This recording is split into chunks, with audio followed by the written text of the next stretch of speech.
Assalamu alaikum students. I am Wajdan Hassan Khan, your biology teacher. सबसे पहले आज की मैं आपकी अटेंडेंस मार्क कर लेता हूँ। जो स्टेशंस आज हमारे साथ प्रेजेंट हैं वो है चमन, B, Quetta, Loralai A N B, कोलू ए एन बी और पश्चिम। क्लियर? लास्ट टाइम हमने अपने क्लास में जो चैप्टर नंबर 2 था हमारी बुक का सॉल्विंग अ बायोलॉजिकल प्रॉब्लम, उसे कंप्लीट कर लिया था और आज हम उसकी एक छोटी सी वर्कशीट है उसे देख लेते हैं। आप अपने पास इसे नोट डाउन कर लीजिएगा। पहले एमसीक्यूज है, हम इन्हें सॉल्व करते हैं। Okay,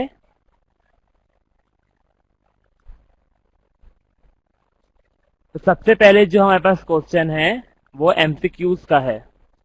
clear? So let's get started. आप अपने पास इन्हें एमसीक्यूज को नोट डाउन करते जाइए साथ साथ ही, और मुझे आंसर भी करते जाइए।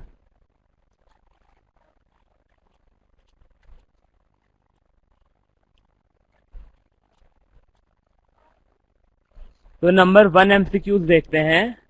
Tentative explanation for any observation is known as. मुझे इसका आंसर चाहिए लोरालाई के बॉयज से।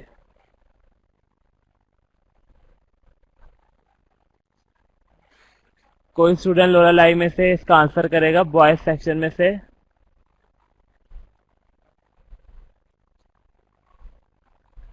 बिल्कुल करेक्ट आंसर किया है।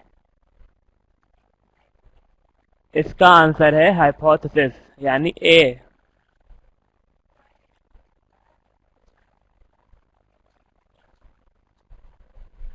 Tentative explanation for any observation is known as hypothesis.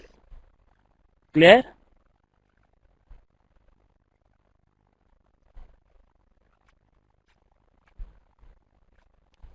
Second MCQs मैं सिर्फ मैक्सिमाइज कर देता हूं क्या आपको और क्लियर हो जाए। First search on cause of malaria was done by A Laveran, B Aristotle, C Socrates, D Ibn हैशम।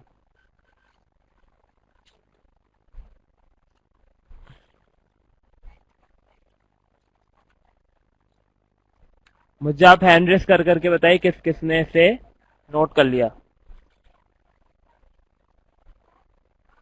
सही, सिर्फ सही। पशीन और कोहलू के बॉयज ने से नोट डाउन कर लिया।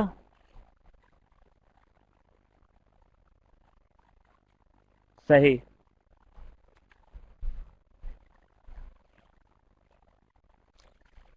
तो 2 का आंसर क्या है? First search on cause of malaria was done bye. आप सबने इसका बिल्कुल करेक्ट आंसर किया है, लेब्रान। इसका आंसर है A. First search on cause of malaria was done by Laveran. So let's move on to the third MCQs. Scientists noticed that persons living near marshy areas were most likely suffered from malaria. They will consider this fact as A. problem, B. hypothesis, C. observation, D. experiment.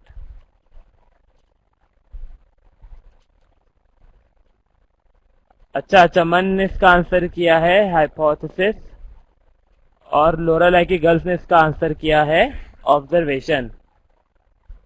अब बाकी सारे station भी मुझे जल्दी जल्दी इसका answer कीजिए। तो इसका जो करेक्ट आंसर है वो है ऑब्जर्वेशन। यह हाइपोथेसिस नहीं है, यह ऑब्जर्वेशन है, क्योंकि ये कोई जनरल स्टेटमेंट नहीं है जो ऑब्जर्वेशन की बेसिस पर दी गई। ये एक नोटिस की गई चीज थी जिसको साइंटिस्ट ने ऑब्जर्व किया था। तो ये क्या है? ऑब्जर्वेशन। तो थर्ड का आंसर है सी। जल्दी जल्दी आप इन एमसीक्यूज को अपने पास नोट डाउन करते रहिए। आपकी साथ साथ प्रैक्टिस भी हो जाएगी, आपको रिवाइज हो जाएगा। आप हैंड रेस करके बताइए आप लोगों ने इसे नोट डाउन कर लिया है? सबने कर लिया? Okay, good. तो लेट्स सी के नंबर 4 पे हमारे पास क्या है? Cinchona tree is also known as guina guina, quina quina, both या नन? कुइना कुइना कहते हैं, गुइना गुइना कहते हैं, दोनों कह सकते हैं, या सारे ही स्टेशन ने इसका बिल्कुल करेक्ट आंसर किया और बहुत फास्ट आंसर किया है। इसका आंसर है B, quina quina. Clear? Cinchona tree का जो दूसरा नाम है वो है quina quina. Clear? So let's move on to the next MCQ.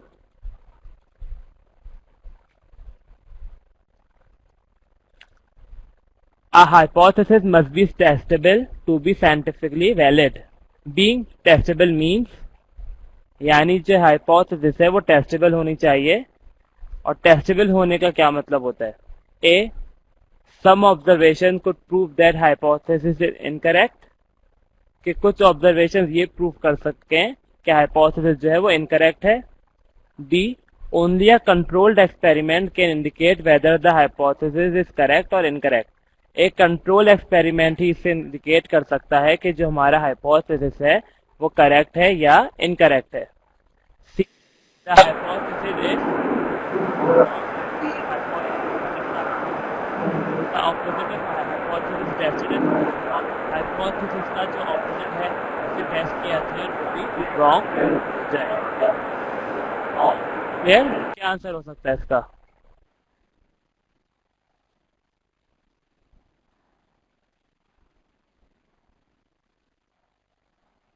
कोहलू के बॉयज ने इसका बहुत फास्ट आंसर किया है। मुझे बाकी स्टेशन से भी इसका आंसर चाहिए। चेक बुक ऑन करें।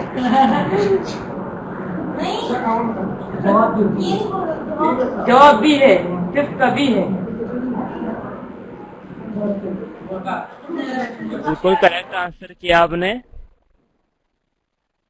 इसका आंसर बी है कि कंट्रोल एक्सपेरिमेंट इंडिकेट कर सकता है कि जो हमारा हाइपोथेसिस है वो करेक्ट है या इनकरेक्ट।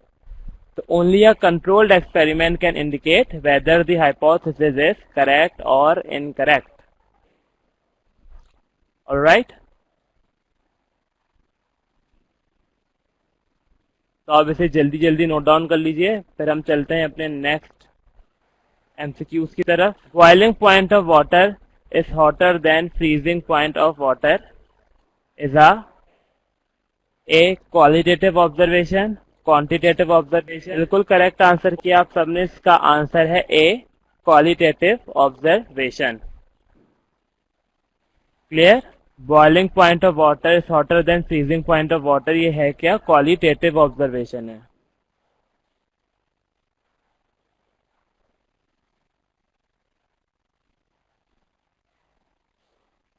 तो हमारे पास एक लास्ट एमसीक्यू बचा है। Theory which is supported by experimental evidence is classified as. सबने कर लिया इसे? चमन, कोयटा, सी है।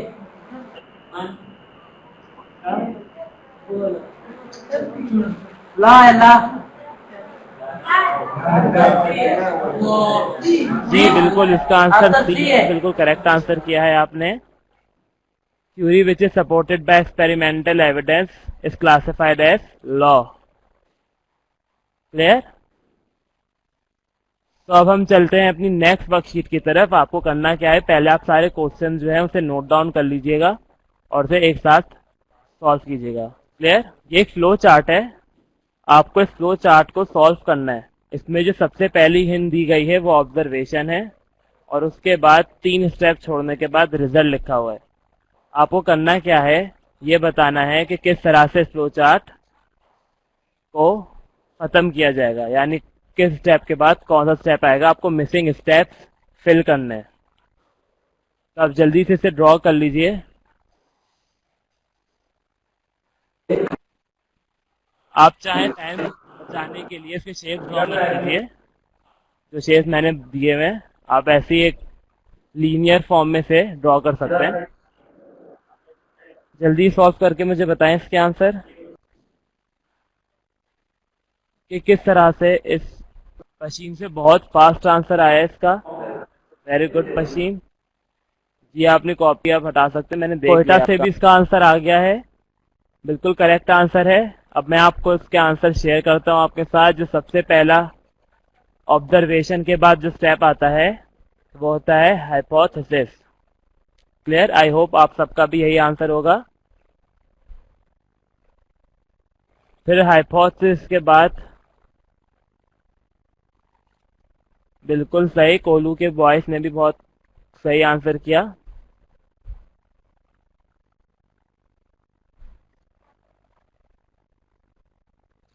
अच्छा, कोहलू के बॉयज ने रिजल्ट के बाद लिखा हुआ था रिपोर्टिंग रिजल्ट, तो रिजल्ट में ही वो सारा फिनोमेना आ जाता है। बिल्कुल सही, चमन से भी इसका आंसर आ गया है। तो पहला है ऑब्जर्वेशन, दूसरा हाइपोथेसिस, तीसरा है डिडक्शन, यानी यहाँ पे हाइपोथेसिस फिर डिडक्शन की तरफ जाते हैं, फिर डिडक्शन के बाद जाते हैं एक्सपेरिमेंटेशन, फिर एक्सपेरिमेंटेशन के रिजल्ट, या आप इसे ही रिपोर्टिंग रिजल्ट भी लिख सकते हैं, एक्सपेरिमेंट के क्या रिजल्ट है।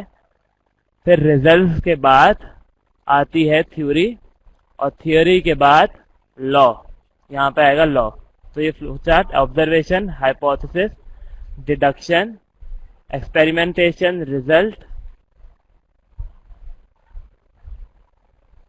Theory and then law.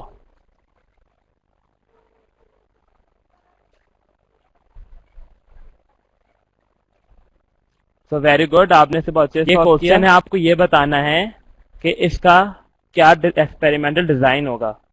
What would be the best experimental design for testing a hypothesis that bean plants require sodium. एक हाइपोथेसिस है कि जो बीन का प्लांट होता है उसे सोडियम की जरूरत होती है, ये एक हाइपोथेसिस है। तो आपके मुताबिक इसकी एक्सपेरिमेंटेशन किस तरह से की जाएगी, यानी बेस्ट एक्सपेरिमेंटल डिजाइन क्या होगा। ए है measure the amount of sodium in a few bean plants, B है grow bean plants with and without sodium, C है look for sodium in leaf tissues, D है analyse root content for sodium. मतलब पहला जो experimental design है वो आप sodium की अमाउंट को मेजर कर लें। दूसरा जो एक्सपेरिमेंट है बीन प्लांट को ग्रो करके देखें सोडियम और विदाउट सोडियम में। सी जो है वो टिश्यूज में, लीफ टिश्यूज में सोडियम का कंटेंट मालूम करें। पशीन वाले, मुझे आपका आंसर बिल्कुल क्लियर नहीं हुआ है। और डी जो है वो एनालाइज करें रूट कंटेंट। अच्छा, आप मुझे क्वेश्चन पहले बोलने दीजिए करें, फिर उसके बाद आप मुझे अपना आंसर बताया करें, वरना मैं सही।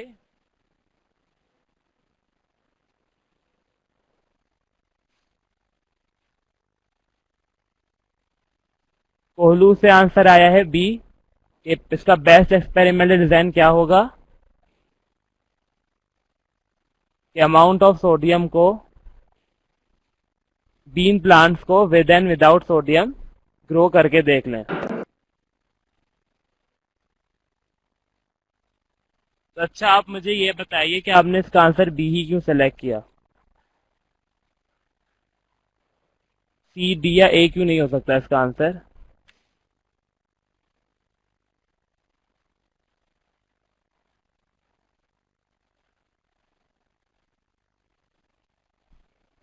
आप लोगों ने बिल्कुल करेक्ट आंसर किया है, लेकिन मुझे इसका कोई रीजन बता सकता है कि आपने बी आंसर क्यों सिलेक्ट किया। Sir A, sir A answer है। अच्छा, मशीन का स्टूडेंट्स कह रहे हैं कि इसका आंसर ए है, आपने ए क्यों सेलेक्ट किया। मुझे आप रीजन बताइए कि आपने ए क्यों सेलेक्ट किया। सर जी सिंपल है सर उसका वो। जब सिंपल है तो उसके जैसे हम वो सेलेक्ट कर लेंगे। पर उस पर टाइम नहीं लगता। टाइम नहीं लगेगा?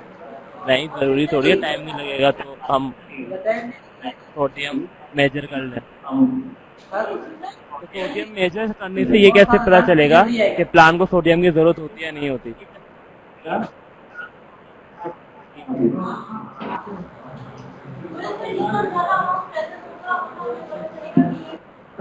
हाँ, जितना ज्यादा अमाउंट रहेगा तो उतना ज्यादा पता नहीं, इससे सिर्फ अमाउंट का पता चलेगा। जो अगर हम सिर्फ सोडियम का अमाउंट मेजर करेंगे तो हमें तो इससे ये पता चलेगा कि प्लांट के अंदर सोडियम का अमाउंट कितना है। इससे ये कैसे पता चलेगा कि प्लांट को जरूरत होती है या नहीं होती ग्रो करने के लिए? इसका जो करेक्ट आंसर है वो बी है। बी क्यों उसका करेक्ट आंसर है मैं बताता हूँ कि एक तो ये कंट्रोल्ड एक्सपेरिमेंट है। हमने क्या किया, बीन प्लांट को सोडियम में रखा, एक बीन प्लांट को सोडियम में ग्रो किया और एक बीन प्लांट को सॉल्यूशन में ग्रो किया जहां पे सोडियम कंटेंट नहीं था। तो अगर प्लांट को सोडियम की रिक्वायरमेंट होती है ग्रो करने के लिए बीन प्लांट को, तो वो क्या करेगा, सोडियम वाले में ग्रो करेगा और जिसमें सोडियम नहीं है उसमें ग्रो नहीं करेगा। क्लियर? तो इसका करेक्ट आंसर है B.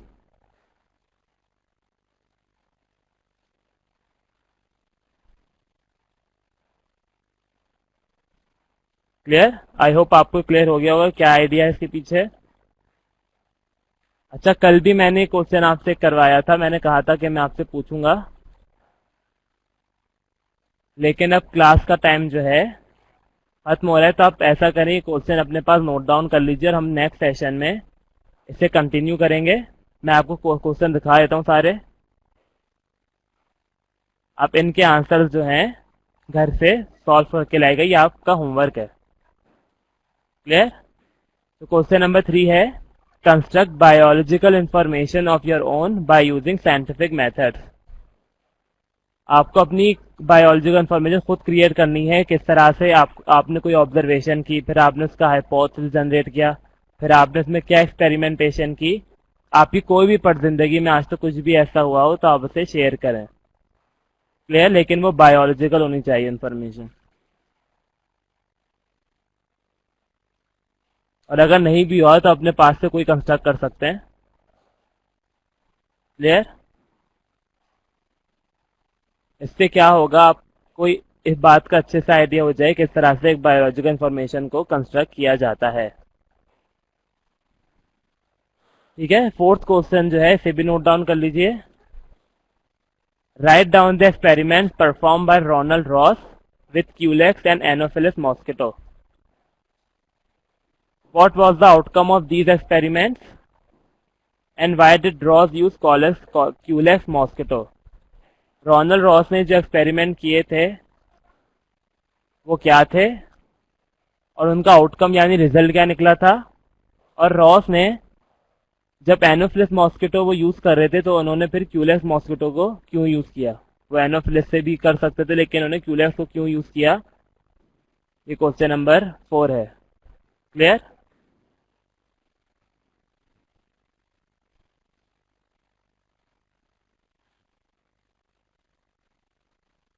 Write down the experiments performed by Ronald Ross with Culex and Anopheles. What was the outcome of these experiments and why did Ross use Culex mosquito? Clear?